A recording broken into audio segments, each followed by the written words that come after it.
What's up, Taiwan? I'm Zanny Chi with news from here in Taiwan and around the world. The defense minister is trying to alleviate fears of military espionage, saying no active information about Taiwan's advanced missiles have been leaked to China.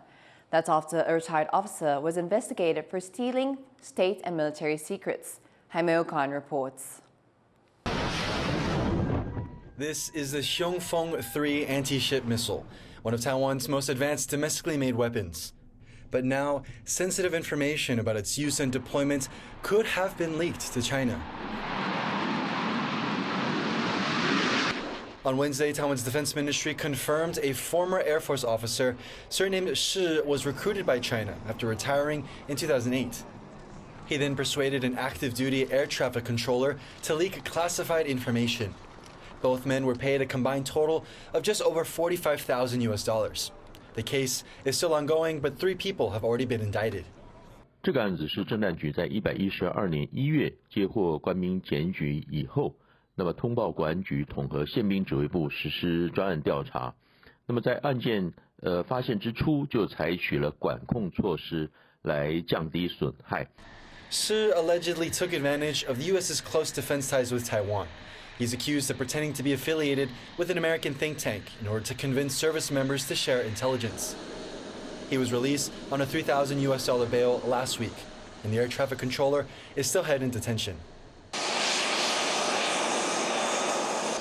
The incident is just the latest example of Chinese espionage within Taiwan's military.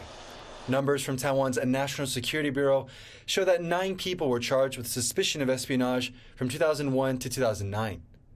Between 2011 and 2023, that number rose to 113 military and civilian personnel. Last year alone saw a record 64 people charged with spying. Sensitive information about how Taiwan deploys its fighter jets was also leaked, and military observers here said that information could be used to undermine Taiwan's defense. 现在我们的空防啊，我们的战斗机上去怎么样拦截？程序是什么？要去哪里站位？啊，这个我们起飞的这个程序啊，紧急起飞多久啊？这还有调度哈，被人家知道，我真是觉得这个非常的不好。Fears are rising over the growing threat posed by Chinese espionage. Beijing's military dumps resources into understanding how its adversaries, countries like the U.S. and Taiwan, structure their defense. 目前会有这么多的 case， 主要是因为中国加大它的这个就是 operation， 所以都是用很小的代价，那象征就是这些比较比较低的 rank 的人，他可能比较容易被受到金钱的诱惑。As Taiwan's military steps up its counter-espionage efforts, it remains unclear how big the problem is. What is clear is that if the military hopes to counter the threat from China, it's first going to have to address the one in its own ranks. Fu Hong and Hsiung for TaiwanPlus. Now, with some breaking news, President Lai Ching-te has just held a surprise press conference announcing new efforts to counter Chinese espionage and infiltration, which he says has been increasing. 过去这段时间，中国更利用民主台湾的自由与多元开放，吸收黑道、媒体、名嘴、政党，乃至于现退役军警，在我们的内部进行分化、破坏、颠覆等活动。This is a developing story, and we'll have more updates throughout the day.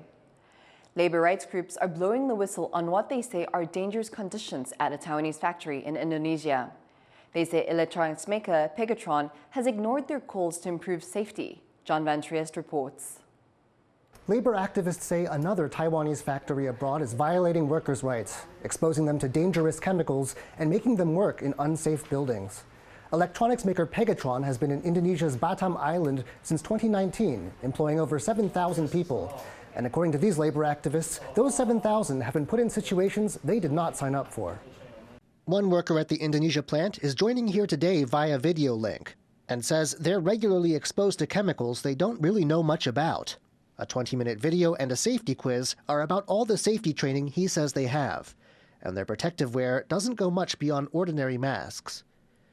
He also says they've had to work in a new building, even though it was still under construction. A fallen slab of concrete is among the dangers that have tumbled from above, and thankfully, so far, missed those working below.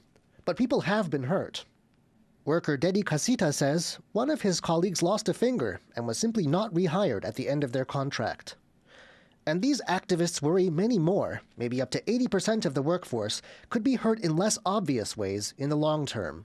到现在也才5年多，不到6年哦。那这些化学品铺，如果大家对职业病有一些了解的话，通常它从暴露到治病，其实是要非常久的时间。One union leader is asking whether Indonesian workers' exposure to harmful chemicals has been properly documented. He suspects some Taiwanese companies may be falsifying data, just as they have with pollution reports in the past. He pointed to a recent case in Hsiung, where a semiconductor company is facing prosecution for manipulating its air pollution data. 所以电子工会在看到这个案子的时候，就产生一个疑问啊：既然这些厂商的空气污染指标造假，那会不会厂内劳工的接触的化学物质也会造假呢？ Still, these labor groups are frustrated in this specific Indonesian case because they say they've been ignored despite blowing the whistle last year. They say Pegatron simply acknowledged it received a report and said nothing further. TaiwanPlus reached out to Pegatron for comment, but is yet to hear back. For now, the Labor Ministry says it's found no wrongdoing, but these activists are upset no Indonesian workers were asked to contribute to its investigation. Labor activists in both Indonesia and Taiwan want to keep the pressure on, making sure conditions in the Indonesia factory improve and that Pegatron keeps any promises it may make. Devin Tsai and John Van Trieste in Taipei for TaiwanPlus.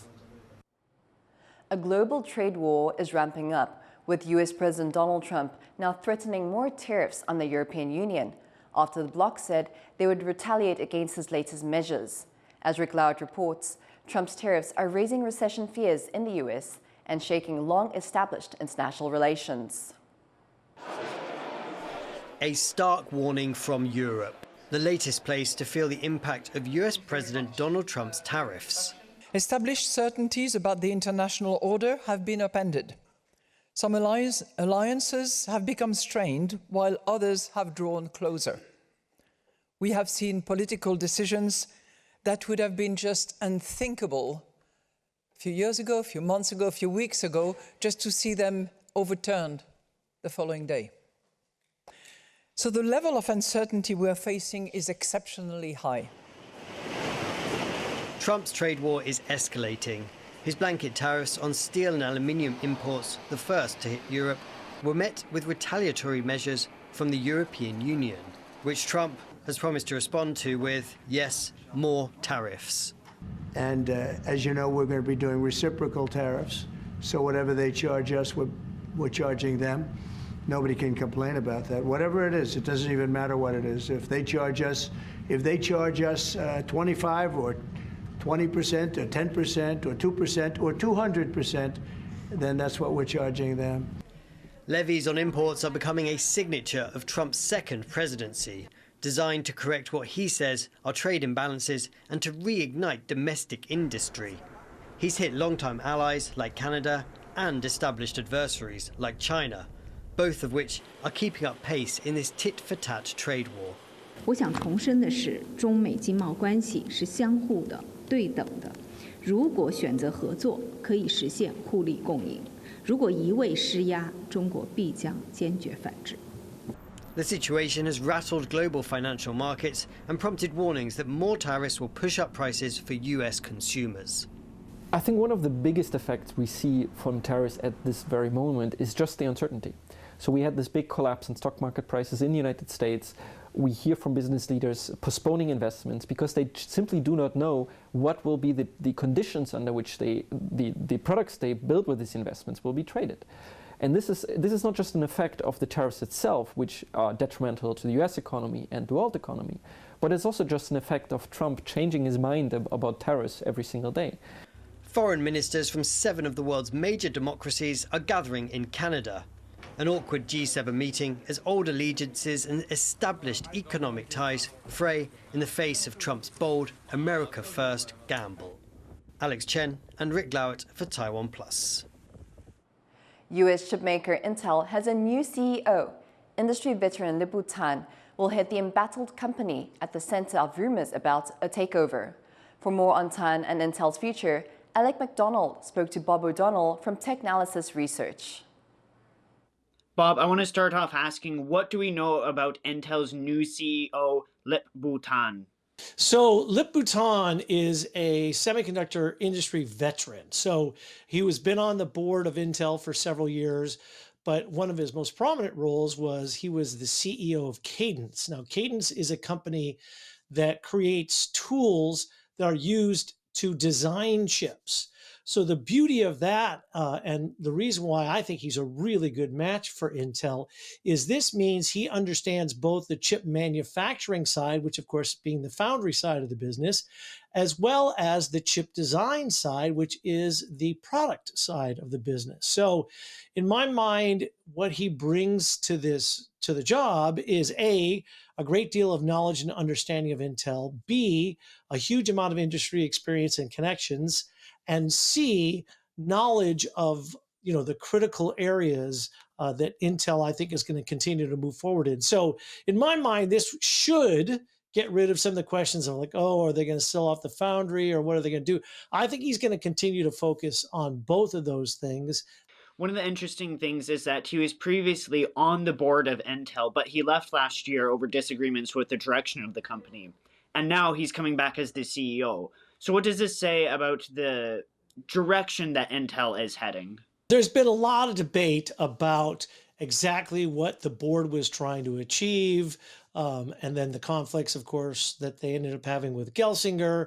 So hard to know exactly for sure what the differences that Lip-Bu had back when he left, but clearly he had a vision for the company that obviously drove him to feel the way he did. And so, I think we're going to see him, try and deploy that vision. We'll find out more details moving forward. But certainly, if you look at the initial comments he made in the press release, it suggests very strongly, like I said, that they're going to continue moving forward on the foundry side, and they're going to continue on the product side, which I think they need to do. And look, it's a long-term process. It's not going to happen overnight. Reuters earlier reported that TSMC and other manufacturers would be interested in a joint venture with Intel.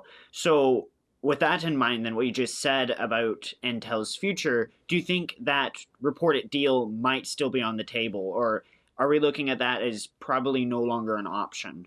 I'm guessing that's no longer an option. And I think that's part of the reason why the market reacted well, because all of a sudden it gives more of a clear vision for Intel. And there's been a lot of uncertainty around the company ever since, for several months, several quarters, not just having Gelsinger leave, but also, frankly, their financial reports, because they had to write down the assets of the foundry dramatically, and that has a huge impact on their profitability, which in turn impacted their stock price. And it just raised a lot of questions in the industry. I mean, Intel was the stalwart of the largest semiconductor company in the world for a very, very long time. So it's been a real challenge to see them kind of go through the challenges that they faced.